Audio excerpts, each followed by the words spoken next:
When one club closes, the opportunity arises for other clubs to make better use of that space. Camperdown Commons is a prime example. Located on the site of the old Camperdown Bowling Club, the Commons is a joint initiative of Tully Consulting and the Canterbury Hurlstone Park RSL. Together, they've created this cherished community asset.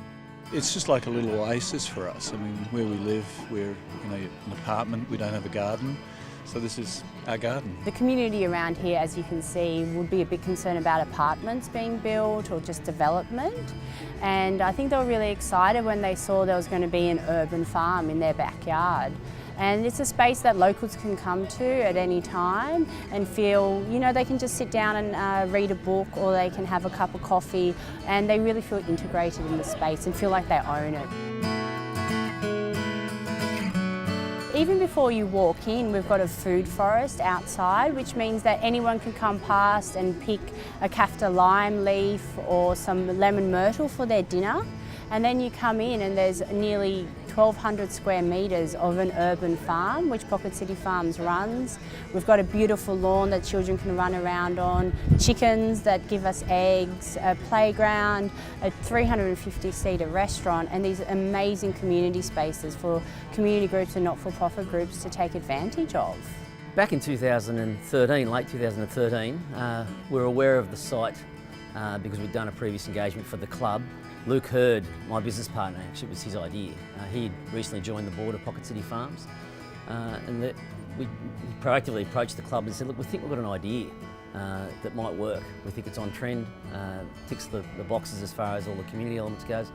So Luke came to me with the idea, we said, let's take it to the club. We took it to Dean, and they thought, wow, it's a cracker.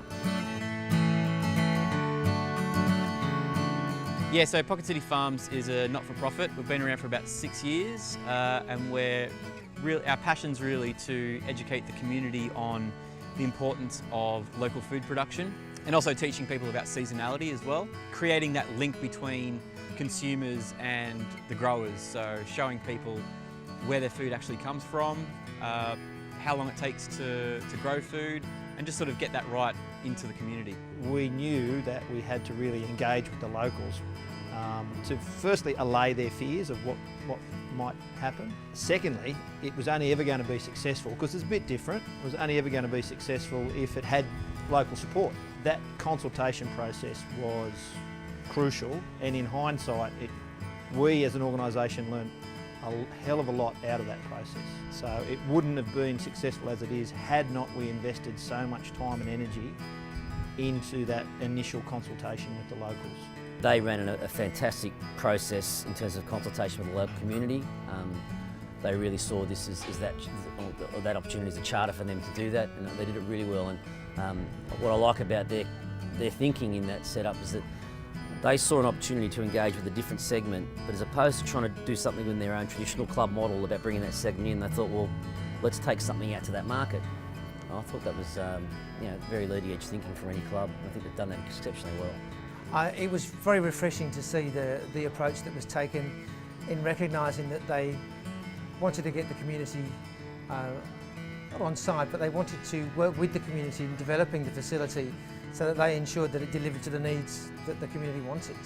And that was really encouraging to see.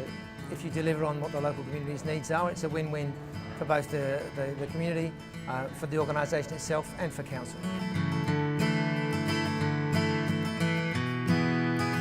I mean, it is a unique concept.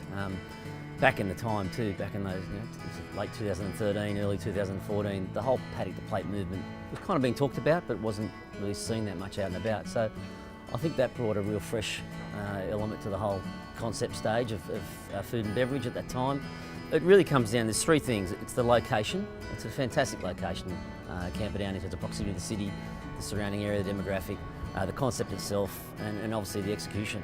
The three crucial ingredients to making it all happen. Luke and Gareth, our head chef, were very much about ensuring that, yes, it's all well and good to deliver quality food, seasonal fresh produce food, but it's got to taste good too.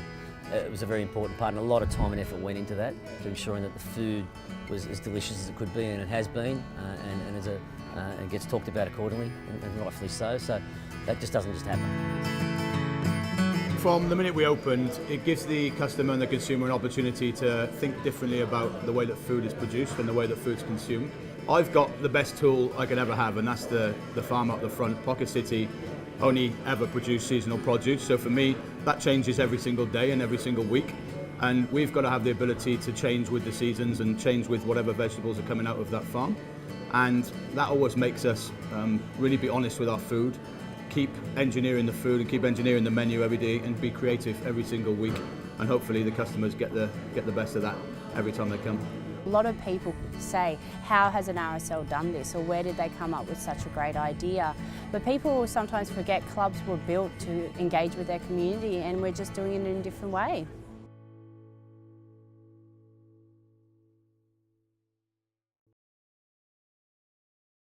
CrownBet Rewards members earn reward points to be used on Crown hotels, restaurants, and even money can't buy experiences.